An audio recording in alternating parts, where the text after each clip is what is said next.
Bangladesh is heading into one of the most consequential elections in its history on 12 February, and one man stands at the center of the political storm, Tariq Rahman. After 18 years in self-imposed exile, the acting chief of the Bangladesh Nationalist Party and son of former Prime Minister Khaleda Zia has returned home just days before polling day. For the BNP, this is more than a homecoming, it's a political lifeline. With Khaleda Zia critically ill, Tariq Rahman is expected to rally supporters and lead the party's charge back to power after nearly 2 decades. So the question is that who is likely to win the Bangladesh elections? Polling suggests the BNP is the frontrunner. A December survey by the International Republican Institute found that if national election were held next week, 33% of respondents said they would vote for BNP, while Jamaat-e-Islami followed with around 29%, quote unquote. Nearly half of respondents also believe Tariq Rahman will be Bangladesh's next prime minister. But this election is different from any before.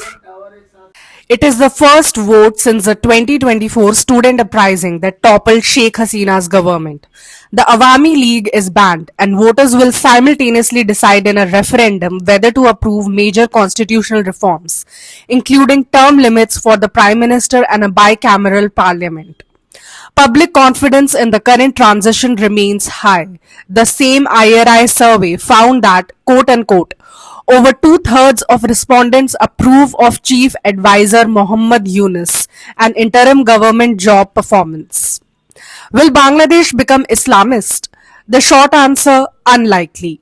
But Islamist influence will grow. The Jamaat-e-Islami has research, especially among students, and is positioned to become the main opposition, not the ruling party. Meanwhile, the student-led National Citizen Party is trying to claim the legacy of the 2024 uprising, though it struggled to convert activism into votes. The real risk is not ideology, it's fragmentation. If youth and urban votes split, Bangladesh could face a hung parliament and unstable coalitions.